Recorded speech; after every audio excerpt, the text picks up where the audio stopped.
बुद्धि का विकास मानव के अस्तित्व का अंतिम लक्ष्य होना चाहिए। हाय फ्रेंड्स, मैं हूं गंगा प्रकाश वैश्विक और आज के इस सत्र में हम हल करेंगे उत्तराखंड डीएलएड प्रवेश परीक्षा 2016 के प्रश्न पत्र को। इसमें हम इस प्रश्न पत्र से संबंधित प्रथम 50 प्रश्न हल करेंगे।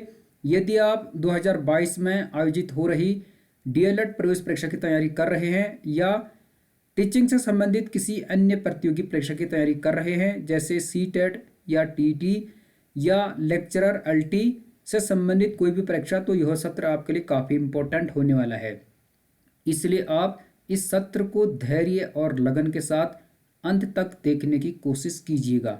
चलो प्रारंभ करते हैं आज के इस महत्वपूर्ण सत्र को।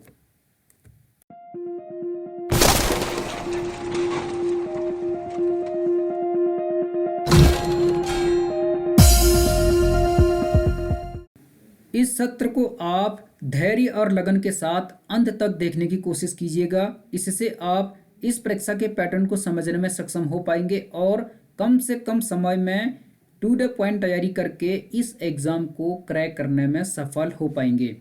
जैसे कि आप यहाँ पर देख पा रहे हैं, प्रश्न पुस्तिका यह सेट ए है और इसके लिए समय 2 घंटे 30 मिनट था, अर्थात इस प्रश्न पत्र के लिए 2.5 घंटे का समय होता है और पूर्णांक होता है 200 मार्क्स।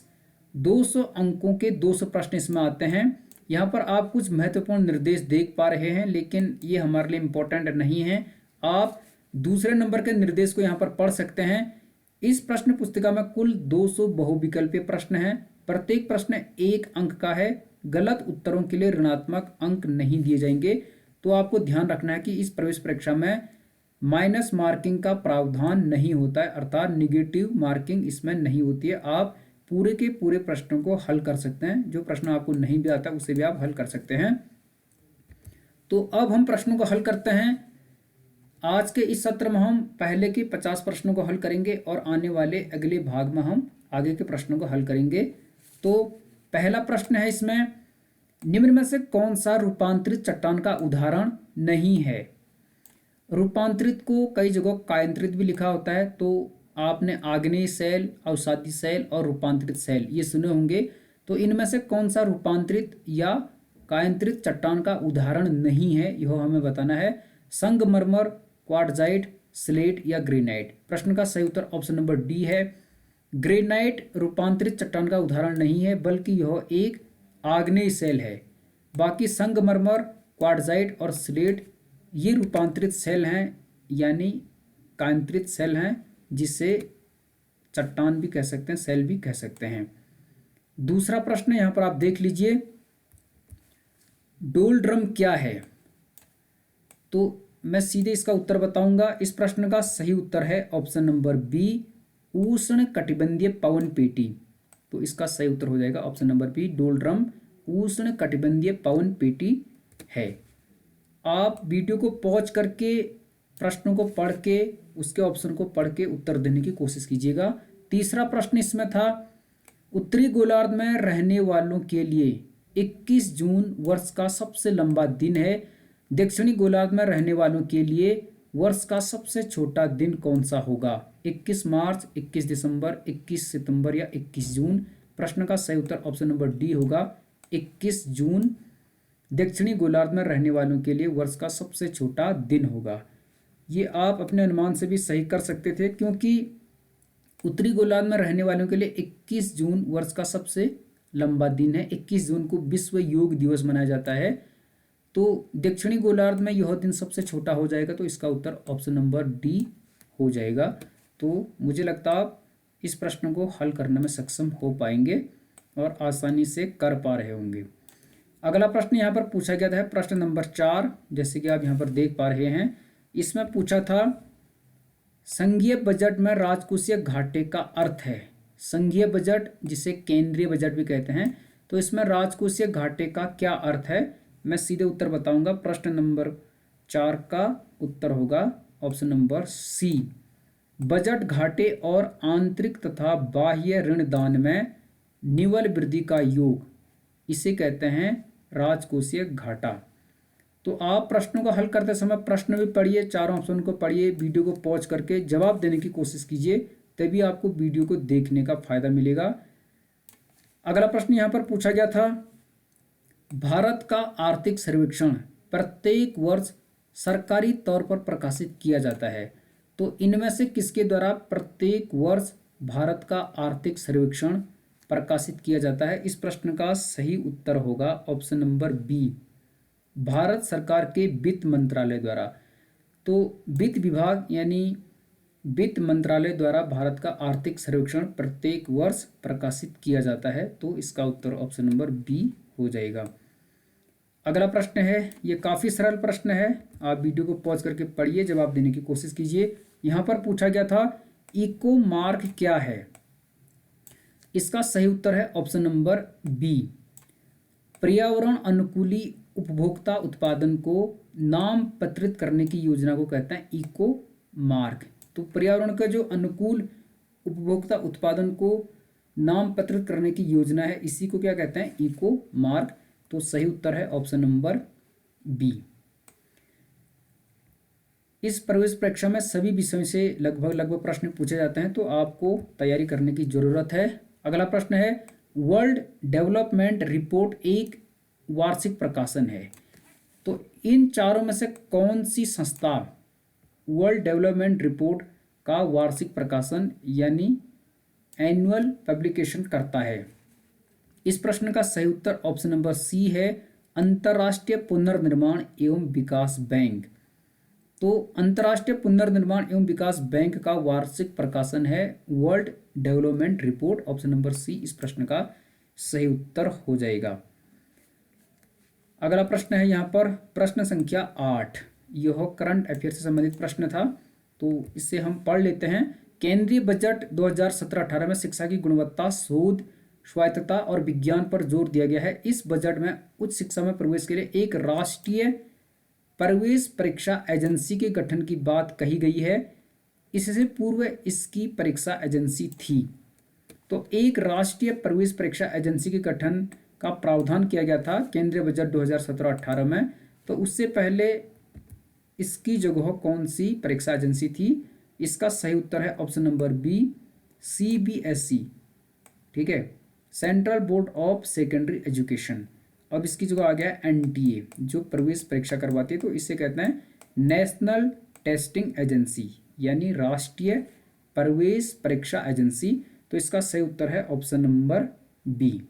मुझे लगता है आप इस प्रश्न के उत्तर को समझने में यहाँ पर सक्षम हो पाएंगे। अगला प्रश्न है यहाँ पर, वह कौन सा वित्त मंत्री रहा है जिसने या जिन्होंने सर्वाधिक 10 बार संसद में बजट पेश किया? तो इन चारों में से कौन से ऐसे वित्त मंत्री थे जिन्होंने सर्वाधिक 10 बार संसद में बजट पेश किया? पी चिदम्बरम, मोरारजी देसाई, यशवंत सिन्हा या YV चौहान? प्रश्न का सही उत्तर है option number B, Morarji Desai. तो मोरारजी देसाई ऐसे वित्त मंत्री रहे हैं जिन्होंने सर्वाधिक 10 बार संसद में बजट पेश किया। और आपको ध्यान दिला दूं कि मोरारजी देसाई पहले गैर कांग्रेसी प्रधानमंत्री थे जो 1977 में यानी 1977 में जनता पार्टी की तरफ से पहले गैर कांग्रेसी प्रधानमंत्री बने थे, और इन्होंने ही सर्वाधिक 10 बार संसद में बजट पेश किया था। इस प्रकार ऑप्शन नंबर बी इस प्रश्न का सही उत्तर हो जाएगा। मुझे लगता है प्रश्न के उत्तर को समझने में आप यहाँ पर सक्षम हो गए होंगे। अगले प्रश्न की तरफ हम यहाँ पर बढ़ते हैं। ये 10वें नंबर का प्रश्न आप देख लीजिए। यहाँ पर पूछा गया था भीम, जिसे भारत इंटरफेस फॉर मनी कहते हैं, का संबंध है। तो भीम ऐप आपने सुना होगा, इसका संबंध है डिजिटल भुगतान को बढ़ावा देने से। तो वर्तमान में जो आप गूगल पे, फोन पे या पेटीएम इस प्रकार से डिजिटली करेंसी का भुगतान करते हैं, लेन देन करते हैं, तो भीम एक ऐप है भारत इंटरफेस फॉर मनी। तो इसका सही उत्तर ऑप्शन नंबर सी होगा, डिजिटल भुगतान को बढ़ावा देने से। तो इस प्रश्न का सही उत्तर है ऑप्शन नंबर सी। अगला प्रश्न है यहाँ पर करंट अफेयर से संबंधित था, केंद्रीय बजट 2017-18, इसे तो हम हल कर चुके हैं। प्रश्न नंबर 11 देखते हैं यहाँ पर, प्रत्यक्ष कर में सम्मिलित नहीं है, तो इनमें से कौन सा डायरेक्ट टैक्स नहीं है, ये हमें यहाँ पर पूछा गया है। तो 4 टैक्स हैं, capital gain tax, income tax, corporate tax या सर्विस टैक्स? इस प्रश्न का सही उत्तर ऑप्शन नंबर डी होगा, सर्विस टैक्स। सर्विस टैक्स प्रत्यक्ष कर में सम्मिलित नहीं है, बाकी कैपिटल टैक्स, इनकम टैक्स और कारपोरेट टैक्स ये प्रत्यक्ष कर में सम्मिलित हैं। इस प्रकार ऑप्शन नंबर डी प्रश्न का सही उत्तर होगा। अगला प्रश्न यहां पर पूछा गया था, रेल बजट को कब पहली बार आम बजट के साथ संसद में पेश किया गया? आपको ध्यान दिलाता हूं, पहले रेल बजट और आम बजट को अलग अलग पेश किया जाता था, लेकिन बाद में इसे मर्ज किया गया, आपस में मिला दिया गया। तो यहाँ पर पूछा गया था कि रेल बजट को कब पहली बार आम बजट के साथ संसद में पेश किया गया? इस प्रश्न का सही उत्तर है ऑप्शन नंबर बी, 1 फरवरी 2017 को। तो 1 फरवरी 2017 को रेल बजट को पहली बार आम बजट के साथ पेश किया गया था संसद में। इस प्रकार बी ऑप्शन इसका सही उत्तर हो जाएगा। अगला प्रश्न यहाँ पर पूछा गया था, केंद्र सरकार के वर्ष 2017-18 के बजट में शिक्षा के बजट में वर्ष 2016-17 की तुलना में कितनी प्रतिशत बढ़ोतरी प्रस्तावित है? करंट अफेयर्स का प्रश्न था। सही उत्तर था इस प्रश्न का ऑप्शन नंबर सी, 10%। तो ये इसका सही उत्तर था, लेकिन ये करंट अफेयर्स का प्रश्न है। अगला प्रश्न यहाँ पर पूछा गया था, सरकार ने किस वर्ष हर साल 24 जनवरी को राष्ट्रीय बालिका दिवस मनाए जाने की घोषणा की थी? तो 24 जनवरी को राष्ट्रीय बालिका दिवस मनाया जाता है, तो इसकी घोषणा सरकार ने कब की थी? इस प्रश्न का सही उत्तर है ऑप्शन नंबर बी, वर्ष 2008 में। तो 2008 में सरकार ने पहली बार 24 जनवरी को राष्ट्रीय बालिका दिवस के रूप में मनाने की घोषणा की थी। अगला प्रश्न यहाँ पर पूछा गया था, प्रश्न नंबर 14, भारत की स्कॉर्पियन श्रेणी की दूसरी पनडुब्बी INS खांदेरी का जलावतरण हुआ? इस प्रश्न का सही उत्तर है ऑप्शन नंबर सी, 12 जनवरी 2017 को। तो ये भी करंट का प्रश्न था, इसका सही उत्तर ऑप्शन नंबर सी हो जाएगा। उसके बाद अगला प्रश्न यहाँ पर पूछा गया था, प्रश्न नंबर 17, केंद्रीय मानव संसाधन विकास मंत्री श्री प्रकाश जावड़ेकर ने सर्व शिक्षा अभियान के लिए एक समर्पित वेब पोर्टल का शुभारंभ किया। इस वेब पोर्टल का नाम रखा है, तो इसका सही उत्तर ऑप्शन नंबर बी है, इसका नाम था शगुन। तो बी इसका सही उत्तर हो जाएगा। तो ये प्रश्न भी करंट अफेयर से संबंधित था। अगला प्रश्न आप यहाँ पर देख लीजिए, प्रश्न नंबर 15, सक्षम 2017 अभियान केंद्रित है, तो किससे संबंधित था ये? इसका सही उत्तर ऑप्शन नंबर सी है, ऊर्जा संरक्षण पर। तो सक्षम 2017 अभियान ऊर्जा संरक्षण पर केंद्रित है। इस प्रकार ऑप्शन नंबर सी प्रश्न का सही उत्तर होगा। अगला प्रश्न इसमें था, सुप्रीम कोर्ट ने भारतीय क्रिकेट नियंत्रण बोर्ड यानी BCCI के प्रबंधन का जिम्मा एक 4 सदस्यीय समिति को सौंपा है। इस समिति में सदस्य नहीं है विनोद राय, अनुराग ठाकुर, रामचंद्र गुहा या विक्रम लिमिये। इस प्रश्न का सही उत्तर होगा option number B, Anurag Thakur. ठीक है, तो ये इसके सदस्य नहीं थे, इस प्रकार इसका सही उत्तर ऑप्शन नंबर बी होगा। ये भी करंट अफेयर्स का प्रश्न है, तो आपको करंट अफेयर्स के टच में भी रहना होगा इस एंट्रेंस एग्जाम के लिए। अगला प्रश्न इसमें था, प्रश्न नंबर 19, साइना नेहवाल ने अभी हाल ही में Malaysia masters grand pre gold badminton tournament जीता। इससे पहले यह खिताब किस भारतीय ने 2 बार जीता है? इस प्रश्न का सही उत्तर ऑप्शन नंबर बी था, PV सिंधु। तो करंट अफेयर्स का ये प्रश्न था, तो ये आप ध्यान में रख लीजिएगा, लेकिन अब ये प्रश्न नहीं पूछा जाएगा। अगला प्रश्न इसमें पूछा गया था, प्रश्न नंबर 20, उत्तराखंड के किस शटलर ने पुरुष एकल वर्ग के विश्व जूनियर रैंकिंग में पहला स्थान हासिल कर इतिहास रचा है? इसका सही उत्तर था ऑप्शन नंबर सी, लक्ष्य सेन। तो ये संबंधित हैं शटलर से हैं, तो आप ध्यान में रख लीजिए लक्ष्य सेन। कई बार आता कि कौन सा खिलाड़ी किस खेल से संबंधित है, तो ये भी ध्यान में आप रखिए। अगला प्रश्न था, मुखौटा नृत्य शैली का संबंध निम्न में से किससे है? मुखौटा नृत्य शैली का संबंध इनमें से किससे है? इस प्रश्न का सही उत्तर ऑप्शन नंबर बी है, कथकली। तो मुखौटा नृत्य शैली कथकली से संबंधित है, इस प्रकार इसका सही उत्तर ऑप्शन नंबर बी हो जाएगा। तो ध्यान में रख लीजिएगा। अब हम आगे के प्रश्नों को हल करते हैं ताकि आप इन प्रश्नों को आसानी से समझने में सक्षम हो पाएंगे। प्रश्न संख्या 22 यहाँ पर पूछा गया था, निम्नलिखित में से कौन सा युग्म समूह सत्य नहीं है। तो इनमें से कौन सा युग्म सही नहीं है अर्थात गलत है।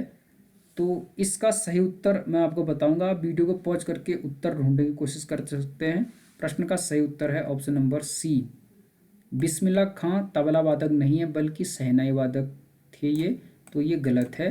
बाकी शिव कुमार संतूर वादन सही है, हरिप्रसाद चौरसिया बांसुरी वादन से संबंधित हैं, बिरजू महाराज कथक नृत्य से संबंधित हैं, बिस्मिल्लाह खां शहनाई वाले थे, तबला वादक नहीं थे। तो हमें इसमें से नहीं है वाला ऑप्शन पूछा गया था, तो सी ऑप्शन इसका सही उत्तर हो जाएगा, ध्यान में रख लीजिएगा। अगला प्रश्न यहाँ पर पूछा गया था, प्रश्न संख्या 23, कांगड़ा चित्रकला शैली में किस प्रकार के चित्रों की प्रधानता रहती है। तो जो कांगड़ा चित्रकला शैली है उसमें किस प्रकार के चित्रों की प्रधानता रहती है, मुख्य रूप से पौराणिक कथाओं और रीतिकालीन नायक नायिकाओं की, युद्ध दृश्यों की, पशु पक्षियों की, दैनिक क्रियाकलापों की। प्रश्न का सही उत्तर ऑप्शन नंबर ए होगा, पौराणिक कथाओं एवं रीतिकालीन नायक नायिकाओं की। कभी कभी आप गैस भी कर सकते हैं कि यदि 3 ऑप्शन छोटे छोटे हैं, इस प्रकार से छोटे हैं, और एक ऑप्शन बड़ा है, जैसे यहाँ पर देखा गया इतना बड़ा है, तो अक्सर चांस होता है कि उसका उत्तर ये हो सकता है। तो आप अनुमान लगा सकते हैं, यदि आपको नहीं आता तो आप इस प्रकार से तुक्का लगा सकते हैं, क्योंकि तुक्का लगाने के लिए भी आपको कहीं ना कहीं दिमाग लगाना ही पड़ता है, तो ध्यान में रख लीजिएगा। अगला प्रश्न यहाँ पर हम देखते हैं, प्रश्न संख्या 24 नंबर का प्रश्न है और काफ़ी सरल भी है। सुमिलित करना है सूची 1 को सूची 2 से, तो इसमें आप आसानी से कर सकते हैं। ब्लैक पगोडा, कोणार्क का जो सूर्य मंदिर है उसे ब्लैक पगोडा कहते हैं, तो बी का 4 हो जाएगा। और अरविंद आश्रम है पांडिचेरी में, जिसे पहले पुडुचेरी कहते थे, पुडुचेरी पांडिचेरी, तो ये 2 पकड़े गए। तो यहाँ पर आप देख लीजिए बी का 4, ये बी का 4 है, तो बी का 4 ये है। यहाँ पर अब मैं यदि थोड़ा सा इसे ऊपर लाने की कोशिश करता हूँ तो आप आसानी से समझ पाएंगे। अब आप देख लीजिए, चारों ऑप्शन आपको दिखाई दे रहे हैं।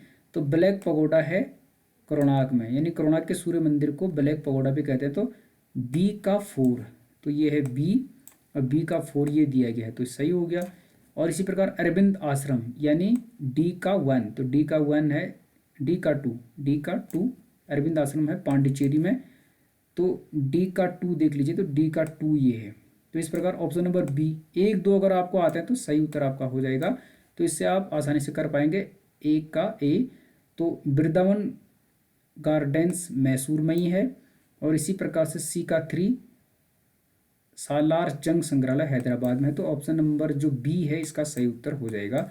इसमें आपको थोड़ा सा ध्यान देना है, 1 2 ऑप्शन अगर आपको आते हैं तो आप सभी प्रश्नों को कर पाएंगे, सभी ऑप्शन को पकड़ लोगे और उस प्रश्न को आसानी से हल कर सकते हैं। अगला प्रश्न यहाँ पर पूछा गया था, प्रश्न नंबर 25, निम्नलिखित युग्मों में से कौन सा या से सही सुम्मिलित है या हैं। गरबा एक नृत्य है, मोहिनीअट्टम यक्षगान। अब इनमें से हमें ये ढूंढना कि कौन सा सही है या है। नीचे ऑप्शन है केवल 1, केवल 2 व 3, केवल 1 व 3, 1 2 व 3। इस प्रश्न का जो सही उत्तर होगा उसे आप समझने की कोशिश कीजिएगा।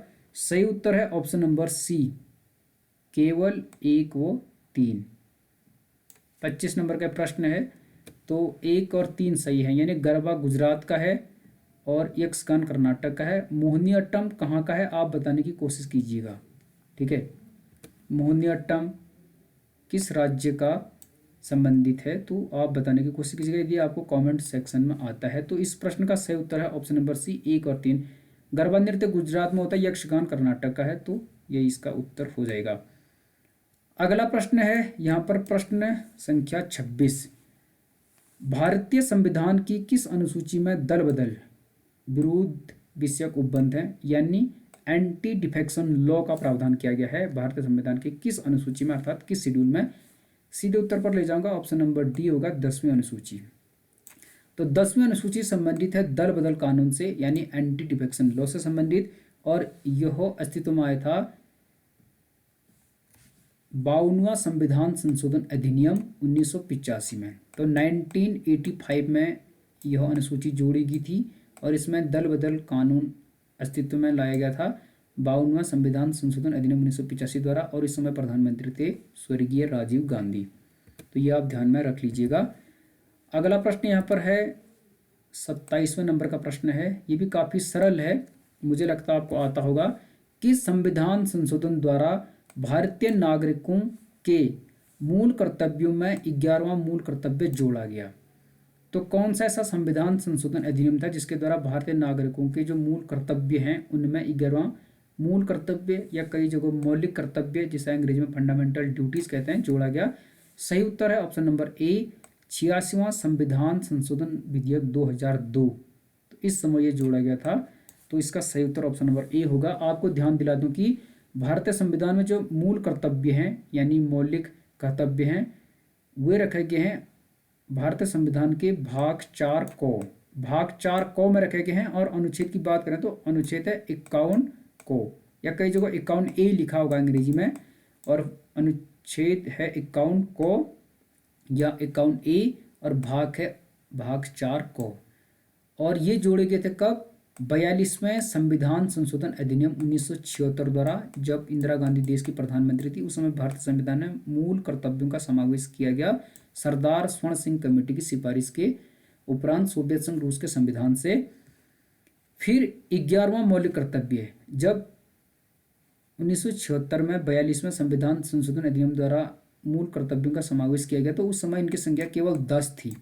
तो 11वां मौलिक कर्तव्य जोड़ा गया था 86वें संविधान संशोधन विधेयक 2002 द्वारा। और 11वां मौलिक कर्तव्य क्या है कि प्रत्येक माता पिता का यह कर्तव्य होगा कि वह अपने 6 से 14 वर्ष तक के बाल्य को निःशुल्क और अनिवार्य शिक्षा उपलब्ध करवाएगा। और इसका प्रावधान कहाँ किया गया है? अनुच्छेद 21 को में, जिसे हम क्या कहते हैं? शिक्षा का अधिकार। 6 से 14 वर्ष तक के बच्चों को निःशुल्क और अनिवार्य शिक्षा का प्रावधान किया गया है, जिसे RT 2009 यानी राइट टू एजुकेशन एक्ट 2009 में भी इसका प्रावधान किया गया। इस समय देश के प्रधानमंत्री स्वर्गीय अटल बिहारी वाजपेयी थे। तो सही उत्तर है 86वां संविधान संशोधन विधेयक 2002। मुझे लगता है प्रश्न का उत्तर समझने में आप सक्षम हो गए होंगे। अगला प्रश्न आप यहाँ पर देख पा रहे हैं, काफी सरल प्रश्न है। केंद्रीय मंत्रिपरिषद के प्रति अविश्वास प्रस्ताव पुनर्स्थापित किया जा सकता है। जो केंद्रीय मंत्रिपरिषद होती है, सेंट्रल काउंसिल ऑफ मिनिस्टर, केंद्रीय मंत्रिपरिषद के प्रति अविश्वास प्रस्ताव पुनर्स्थापित किया जा सकता है केवल लोकसभा में, केवल राज्यसभा में, लोकसभा एवं राज्यसभा दोनों में, राष्ट्रपति के समक्ष। प्रश्न का सही उत्तर ऑप्शन नंबर ए है, लोकसभा में। तो लोकसभा में अविश्वास प्रस्ताव लाया जा सकता है मंत्रिपरिषद के विरुद्ध। तो ध्यान रखना, केंद्रीय मंत्रिमंडल या केंद्रीय मंत्रिपरिषद हमेशा लोकसभा के प्रति उत्तरदायी होती है। क्यों होती है? क्योंकि लोकसभा में जनता द्वारा निर्वाचित सदस्य होते हैं, तो लोकसभा के प्रति हमेशा मंत्रिपरिषद उत्तरदायी होती है, रिस्पॉन्सिबल होती है। यदि अविश्वास प्रस्ताव पास हो जाता है तो केंद्रीय मंत्रिपरिषद को प्रधानमंत्री सहित इस्तीफा देना पड़ता है। तो सही उत्तर होगा ऑप्शन नंबर ए, केवल लोकसभा में ही केंद्रीय मंत्रिपरिषद के विरुद्ध अविश्वास प्रस्ताव लाया जा सकता है।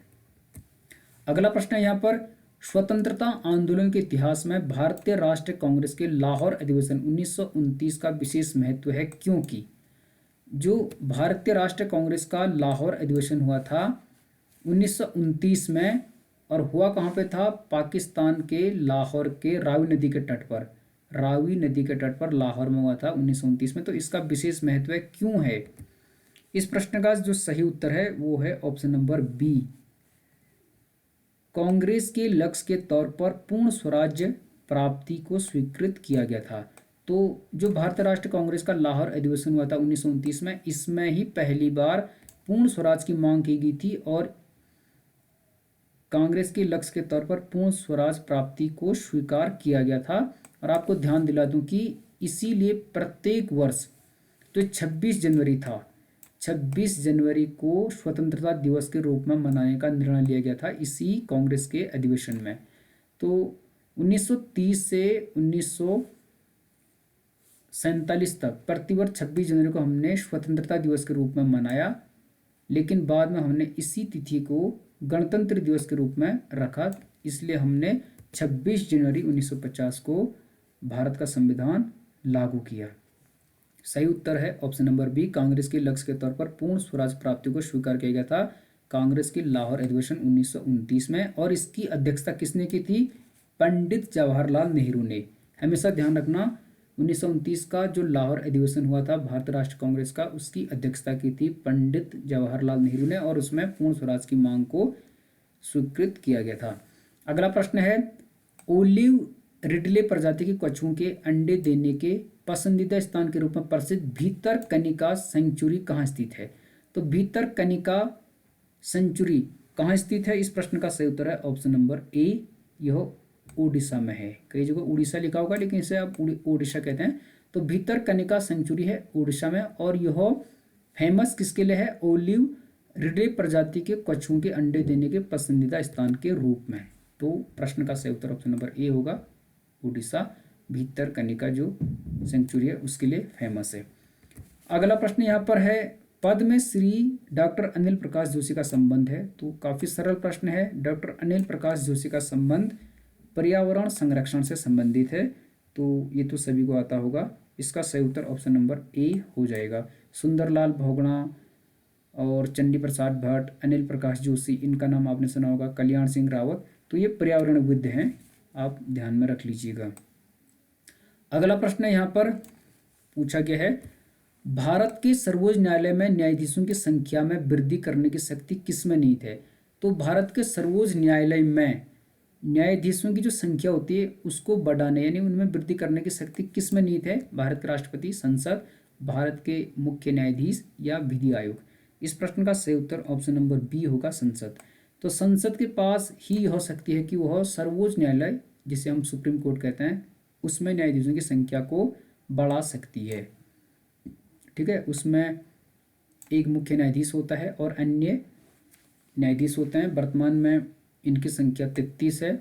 तो संसद के पास ही यह पावर है कि वह सर्वोच्च न्यायालय में न्यायाधीशों की संख्या में वृद्धि कर सकती है। तो ये आप ध्यान में रख लीजिएगा। अगला प्रश्न है यहाँ पर, गदर क्या था? तो ये भी काफी सरल प्रश्न है, जिसने इतिहास पढ़ा होगा। गदर क्या था? इस प्रश्न का सही उत्तर है ऑप्शन नंबर ए, भारतीयों का क्रांतिकारी संघ, जिसका मुख्यालय अमेरिका के सैन फ्रांसिस्को में था। तो गदर पार्टी आपने सुना होगी। तो गदर पार्टी भारतीयों का एक क्रांतिकारी संघ था जिसका मुख्यालय अमेरिका के सैन फ्रांसिस्को में था। इसके मुख्य थे लाला हरदयाल। तो लाला हरदयाल ने बनाई थी, एक पार्टी थी कुल मिला के गदर पार्टी। तो इसका सही उत्तर ऑप्शन नंबर ए हो जाएगा। मुझे लगता है प्रश्न का उत्तर समझने में आप यहाँ पर सक्षम हो गए होंगे। अगले प्रश्न की तरफ हम बढ़ते हैं। ये प्रश्न देख लीजिए, यहाँ पर पूछा गया था, निम्नलिखित युग्मों पर विचार कीजिए, इनमें से कौन सा या से युग्म सही सम्मिलित है या है? एक तरफ विटामिन है, दूसरी तरफ इसकी कमी से होने वाला रोग दिया गया है। Vitamin C scurvy, vitamin D rickets, vitamin E रात्रि अंधता, केवल 1 और 2, केवल 3, 1, 2, 3। तो कौन सा सही है इनमें से, ये हमें बताना है, यानी सम्मिलित कौन सा है। इस प्रश्न का उत्तर बताने की आप कोशिश कर सकते हैं। यदि आप वीडियो को थोड़ा सा पॉज करते हैं तो आप आसानी से इसका उत्तर बताने में सक्षम हो पाएंगे। प्रश्न का सही उत्तर ऑप्शन नंबर ए है, केवल 1 और 2। तो विटामिन सी की कमी से स्कर्वी होता है, सबको पता है। विटामिन डी की कमी से रिकेट्स होता है, लेकिन विटामिन ई की कमी से रात्रि अंधता नहीं होता। यह होता है विटामिन ए की कमी से, जिसे रतौंधी भी कहते हैं। ठीक है, तो 3 वाला गलत है, तो केवल 1 और 2 सही है। इस प्रकार ऑप्शन नंबर ए इस प्रश्न का सही उत्तर हो जाएगा। अगला प्रश्न आप यहाँ पर देख लीजिए, गुप्त वंश के निम्नलिखित शासकों को क्रम से लगाइए। गुप्त वंश आपने सुना होगा। तो 4 ऑप्शन है, इसको क्रम से लगाना है। चंद्रगुप्त द्वितीय, समुद्रगुप्त, कुमारगुप्त और स्कंदगुप्त। इस प्रश्न का सही उत्तर है ऑप्शन नंबर बी, 2, 1, 3, 4। तो ये इसका सही उत्तर है। सबसे पहले आएंगे समुद्रगुप्त, उसके बाद आएंगे चंद्रगुप्त द्वितीय, फिर आएंगे कुमारगुप्त और अंत में आएंगे स्कंदगुप्त। तो इस प्रकार ऑप्शन नंबर 20 प्रश्न का सही उत्तर होगा, ध्यान में रख लीजिए। और ये प्रश्न कई बार पूछे जाते हैं, आपको थोड़ा सा इतिहास देखना पड़ेगा। अगला प्रश्न यहाँ पर था, कन्याकुमारी का राग मेमोरियल निम्न में से किसके लिए समर्पित है? जो कन्याकुमारी का राग मेमोरियल है वो इनमें से किसके लिए समर्पित है? इस प्रश्न का सही उत्तर है ऑप्शन नंबर बी, यह समर्पित है स्वामी विवेकानंद के लिए। तो राग मेमोरियल जो कि कन्याकुमारी में स्थित है, यह स्वामी विवेकानंद के लिए समर्पित है। इस प्रकार प्रश्न का सही उत्तर ऑप्शन नंबर बी होगा। बढ़ते हैं अगले प्रश्न की तरफ। आज के इस सत्र में हम केवल पहले के 50 प्रश्न हल कर रहे हैं। ज्योतिबा फुले ने निम्नलिखित में से किसकी स्थापना की थी? तो ज्योतिबा फुले ने इनमें से किसकी स्थापना की थी? सत्य शोधक समाज, दलित वर्ग मिशन समाज, बहुजन समाज, या इनमें से कोई नहीं। प्रश्न का सही उत्तर सभी को पता होगा, ऑप्शन नंबर ए, सत्य शोधक समाज की स्थापना की थी ज्योतिबा फुले ने। इस प्रकार इसका सही उत्तर ऑप्शन नंबर ए हो जाएगा। अगले प्रश्न की तरफ बढ़ते हैं। ये प्रश्न भी काफ़ी अच्छा है, आधुनिक भारत से संबंधित है। 1905 ईस्वी में लॉर्ड कर्जन द्वारा किया गया बंगाल का विभाजन कब तक अस्तित्व में रहा? तो लॉर्ड कर्जन ने, जो कि 1901 से 1905 तक भारत के वायसराय रहे, तो इन्होंने बंगाल का विभाजन किया था। यहाँ पर पूछा गया है कि बंगाल का विभाजन कब तक अस्तित्व में रहा। इस प्रश्न का जो सही उत्तर है वो हो जाएगा ऑप्शन नंबर सी, सम्राट जॉर्ज पंचम के 1911 के शाही दरबार तक। तो 1905 में बंगाल का विभाजन हुआ और यह अस्तित्व में रहा सम्राट जॉर्ज पंचम के 1911 के शाही दरबार तक। ये इसका उत्तर हो जाएगा। आपको यहाँ पर थोड़ा सा ध्यान दिला देता हूँ। वर्ष 1911 में ही 12 दिसंबर, ध्यान में रखना, 12 दिसंबर 1911 को ही भारत की राजधानी कलकत्ता से दिल्ली लाई गई थी। पहले भारत की राजधानी कलकत्ता थी, तो 12 दिसंबर 1911 को कलकत्ता से भारत की राजधानी दिल्ली लाई गई। उस समय जो ब्रिटेन के राजा थे वो थे जॉर्ज पंचम, तो ये भारत आए थे और इन्हीं की उपस्थिति में, इन्हीं के स्वागत गान के लिए जन गण मन अधिनायक जय हे गाया गया था, जो कि रविंद्रनाथ टैगोर द्वारा लिखा गया है। तो भारत में 1901 से 1905 तक जो लॉर्ड कर्जन रहे वायसराय, उन्होंने बंगाल का विभाजन किया, तो यह अस्तित्व में रहा था जॉर्ज पंचम के 1911 के शाही दरबार तक। तो 1911 में दिल्ली दरबार लगा था और दिल्ली दरबार में आए थे जॉर्ज पंचम, जो कि राजा थे ब्रिटेन के, और इसी समय कलकत्ता से राजधानी दिल्ली लाएगी और बंगाल का विभाजन भी इस समय फिर समाप्त कर दिया गया। तो 1911 तक यह अस्तित्व में रहा। अगला प्रश्न यहाँ पर देख लीजिए, काफ़ी सरल प्रश्न है, समझने की कोशिश कीजिए। पूछा गया है प्रश्न में, सूची 1 को सूची 2 के साथ सम्मिलित कीजिए। एक तरफ बाबर द्वारा लड़े गए युद्ध हैं, दूसरी तरफ विरोधी शासक हैं। तो बाबर ने 4 युद्ध लड़े थे और सभी के सभी जीते थे। यहाँ पर देख लीजिए प्रश्न को। एक तरफ है पानीपत का प्रथम युद्ध 1526 मेदिनी राय, खानवा का युद्ध 1527 महमूद लोदी, चंदेरी का युद्ध 1528 राणा सांगा, घाघरा का युद्ध 1529 इब्राहिम लोदी। ये 4 युद्ध लड़े थे बाबर ने। पानीपत का प्रथम युद्ध, खानवा का युद्ध, चंदेरी का युद्ध और घाघरा का युद्ध किसके अगेंस्ट लड़े थे, यह हमें मैच यहाँ पर करना है।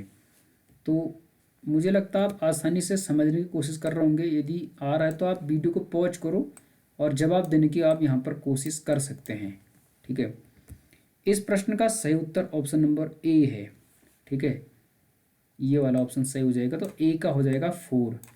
तो पानीपत का प्रथम युद्ध हुआ था बाबर और इब्राहिम लोदी, जो लोदी वंश का अंतिम शासक था इब्राहिम लोदी, उसके मध्य हुआ था पानीपत का प्रथम युद्ध। पानीपत के 3 युद्ध हुए थे, पानीपत का प्रथम युद्ध, पानीपत का द्वितीय युद्ध, पानीपत का तृतीय युद्ध। प्रथम युद्ध हुआ था 1526 में, द्वितीय 1556 में और तीसरा 1761 में। तब प्रथम युद्ध हुआ था इब्राहिम लोदी के विरुद्ध और इसी समय फिर भारत में मुगल वंश की नींव रखी गई थी। तो ए का 4 हो जाएगा। बी का 3 यानी खानवा का युद्ध हुआ था राणा सांगा के मध्य 1527 में। ठीक है, 1528 में हुआ था चंदेरी का युद्ध मेदिनी राय के विरुद्ध, और फिर घाघरा का युद्ध हुआ था महमूद लोदी के विरुद्ध 1529 में। तो ये 4 युद्ध हुए, 1526, 1527, 1528, 1529। लगातार 4 युद्ध लड़े बाबर ने और सभी जीते। ये आप ध्यान में रख लीजिएगा। यहाँ पर इसका सही उत्तर ऑप्शन नंबर आप समझ गए होंगे 39 का ए हो जाएगा। ठीक है, तो मुझे लगता है आप प्रश्न को समझने में सक्षम हो पाएंगे यहाँ पर। अब हम आगे बढ़ते हैं।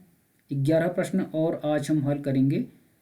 फिर वीडियो यदि आपको अच्छी लग रही तो आप लाइक कर लीजिए, और यदि दूसरा पार्ट्स भी लाना है तो कमेंट सेक्शन में लिखिए कि अगला पार्ट्स लाना है या नहीं लाना है, इससे आपको हिंट्स मिल जाएगा। अगला प्रश्न यहाँ पर था, केंद्र व राज्यों के मध्य होने वाले विवादों का निर्णय करने की सर्वोच्च न्यायालय की शक्ति किसके अधीन आती है? जब केंद्र व राज्यों के मध्य कोई विवाद होता है, केंद्र मतलब भारत सरकार और राज्य मतलब किसी राज्य के मध्य, हो सकता उत्तराखंड और भारत सरकार का, असम और भारत सरकार का, बिहार और भारत सरकार का, इस प्रकार से। तो केंद्र व राज्यों के मध्य होने वाले विवादों का निर्णय करने की जो सर्वोच्च न्यायालय की शक्ति वो किसके अधीन आती है? किसी भी मामले में विवाद हो सकता है, कोई नदी जल बंटवारा हो सकता है, भूमि बंदोबस्त हो सकते हैं, आरक्षण से संबंधित कोई विवाद हो सकता है, कुछ भी हो सकता है। तो परामर्शी क्षेत्राधिकार मूल अधिकारिता के अंतर्गत, अपील अधिकारिता या रिट अधिकारिता के अंतर्गत, इस प्रश्न का जो सही उत्तर है वो हो जाएगा ऑप्शन नंबर बी, मूल अधिकारिता के अंतर्गत आता है। केंद्र व राज्यों के मध्य होने वाले विवादों का निर्णय सुप्रीम कोर्ट की जो शक्ति है। तो ऑप्शन नंबर बी इस प्रश्न का सही उत्तर होगा और ये प्रश्न कई बार पूछा जाता है। अगला प्रश्न पूछा गया था, तख्त ए ताउस यानी मयूर सिंहासन पर बैठने वाला अंतिम मुगल बादशाह कौन था? तो तख्त ए ताउस, जिसे मयूर सिंहासन कहते हैं, इस पर बैठने वाला अंतिम मुगल बादशाह कौन था? बहादुर शाह, जहांदार शाह, शाह आलम वन या मोहम्मद शाह रंगीला? तो इस प्रश्न का जो सही उत्तर है ऑप्शन नंबर डी है, मोहम्मद शाह रंगीला। इसे रंगीला बादशाह भी कहते हैं। तो मोहम्मद शाह रंगीला थे तख्त ए ताउस यानी मयूर सिंहासन पर बैठने वाले आखिरी मुगल बादशाह। प्रश्न का सही उत्तर ऑप्शन नंबर डी होगा। मुगल वंश आप पढ़िए और यहाँ से कई बार प्रश्न पूछे जाते हैं। अगला प्रश्न यहाँ पर पूछा गया था, सूची एक को सूची दो से सम्मिलित कीजिए। एक तरफ है सूची एक में स्थल, दूसरी तरफ है सूची दो में नदी। तो कौन सा स्थल किस नदी के किनारे स्थित है वो हमें यहाँ पर ढूंढना है। आसानी से आप इसे करने में सक्षम हो पाएंगे। मोहनजोदड़ो, रावी, कालीबंगा, सिंधु, लोथल, भोगवा, हड़प्पा, घग्गर। कालीबंगा शब्द का मतलब है काली चूड़ी। मोहनजोदड़ो जो हड़प्पा की सभ्यताएं आपने पढ़ी हैं तो उससे संबंधित प्रश्न है। इसका जो सही उत्तर है उसे आप समझने की कोशिश कीजिए। मुझे लगता है आप करने में सक्षम हो पा रहे होंगे। वीडियो को पॉज करके उत्तर देने की कोशिश कीजिए। इस प्रश्न का जो सही उत्तर है वो होगा ऑप्शन नंबर डी, 2 4 3 1। तो ए का हो जाएगा 2, मोहनजोदड़ो सिंधु नदी के तट पर, ठीक है। उसी प्रकार से बी का 4, कालीबंगा, घग्गर। सी का 3 हो जाएगा लोथल, भोगवा, और हड़प्पा है रावी नदी। तो ये इसका सही उत्तर हो जाएगा ऑप्शन नंबर डी। तो मुझे लगता है आसानी से आप इसे समझने में सक्षम हो पाएंगे। अब हम अगले प्रश्न की तरफ बढ़ते हैं। प्रश्न संख्या 43, 43 नंबर का प्रश्न है। इसे हल करते हैं। आज हम केवल 50 प्रश्न यहाँ पर हल कर रहे हैं। यहाँ पर पूछा गया था, सूची एक को सूची दो के साथ सम्मिलित कीजिए। सूची एक, सूची दो, एक तरफ सन दिए गए हैं, दूसरी तरफ युद्ध दिए गए हैं कि कौन सा युद्ध कब हुआ था। तो काफ़ी सरल है, आसानी से आप करने में सक्षम हो पाएंगे। 1556 हल्दी घाटी का युद्ध, 1556 पढ़ लिया। 1600 नादिर शाह का दिल्ली पर आक्रमण, 1686 शिवाजी का देहांत, 1739 ईस्ट इंडिया कंपनी को अधिकारिता चार्टर दिया जाना। पांचवा एक ऑप्शन और डाला है, अकबर का राज्यारोहण। तो सही उत्तर को हमें यहाँ पर पकड़ना है।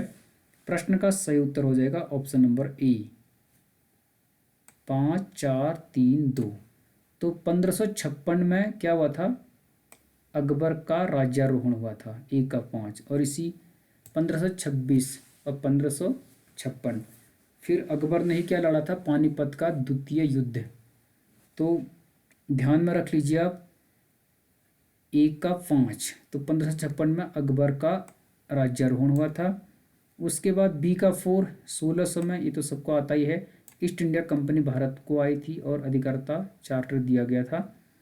फिर सी का 3 यानी 1686 में शिवजी का निधन हुआ था, शिवाजी का निधन यानी देहांत हुआ था। और ये तो खैर फिर पता होगा। डी का 2 यानी 1739 में नादिर शाह ने दिल्ली पर आक्रमण किया था, ठीक है। ये आप ध्यान में रख लीजिएगा। इस प्रकार ऑप्शन नंबर ए इस प्रश्न का सही उत्तर हो जाएगा। अगले प्रश्न की तरफ बढ़ते हैं। जियोग्राफी का प्रश्न है ये, और यदि आपने एनसीईआरटी पढ़ी तो आप इसे आसानी से कर पाओगे।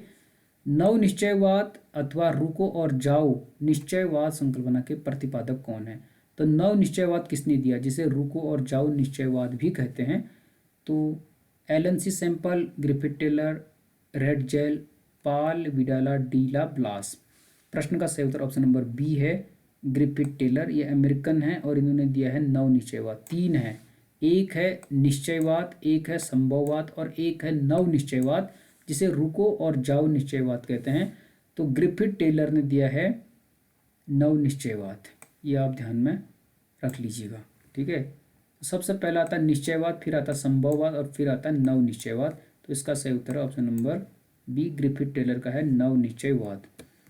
अगला प्रश्न यहाँ पर है, निम्नलिखित में से कौन सा एक विरल जनसंख्या वाला क्षेत्र नहीं है। तो कौन सा एक ऐसा क्षेत्र है जो विरल जनसंख्या वाला नहीं है इनमें से? भूमध्य रेखीय प्रदेश, दक्षिण पूर्व एशिया, ध्रुवीय प्रदेश या आटाकाम। तो इस प्रश्न का जो सही उत्तर है वो हो जाएगा ऑप्शन नंबर बी, दक्षिण पूर्व एशिया। तो यहाँ पर तो सबसे ज़्यादा जनसंख्या दक्षिण पूर्व एशिया में जनसंख्या है।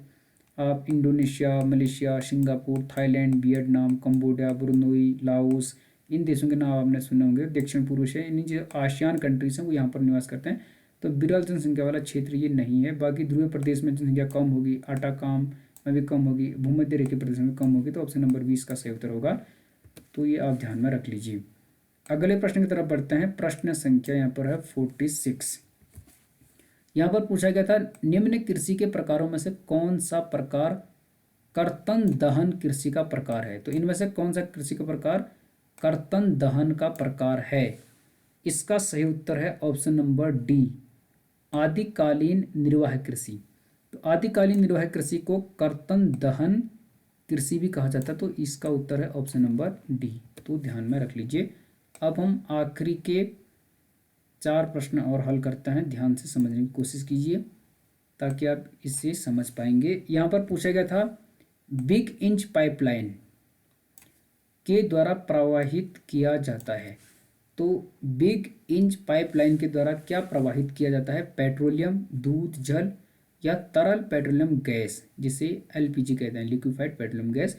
इस प्रश्न का सही उत्तर ऑप्शन नंबर ए है, पेट्रोलियम। तो बिग इंच पाइपलाइन के द्वारा पेट्रोलियम प्रवाहित किया जाता है। इस प्रकार ऑप्शन नंबर ए इस प्रश्न का सही उत्तर हो जाएगा। अगला प्रश्न यहाँ पर देख लीजिए, निम्न में से कौन सा एक समूह भारत में विशालतम भाषाई समूह है। तो इनमें से कौन सा एक ऐसा समूह है जो भारत में विशालतम भाषाई समूह है? ऑस्ट्रिक, चीनी, तिब्बती, द्रविड़ या भारतीय आर्य। इस प्रश्न का सही उत्तर ऑप्शन नंबर डी है, भारतीय आर्य इनमें से एक विशालतम भारतीय भाषाई समूह है। ऑप्शन नंबर डी इस प्रश्न का सही उत्तर होगा।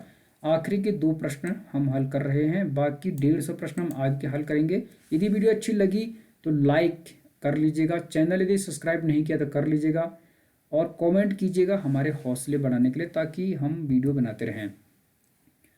निम्नलिखित में से किस नगरीय समूह में प्रवासी जनसंख्या का अंश सर्वाधिक है? तो इनमें से कौन सा ऐसा नगरीय समूह है जिसमें प्रवासी यानी माइग्रेट जो पॉपुलेशन है उसका अंश सर्वाधिक है? बंगलोर, मुंबई, दिल्ली या चेन्नई। इस प्रश्न का सही उत्तर ऑप्शन नंबर बी है, मुंबई नगरीय समूहों में प्रवासी जनसंख्या का अंश सर्वाधिक है। तो अक्सर लोग मुंबई जाते हैं कई नौकरी के लिए, फिर बॉलीवुड भी वहाँ पर है, रोजगार के लिए वहाँ पर लोग जाते हैं। तो इसका सही उत्तर ऑप्शन नंबर बी होगा, मुंबई।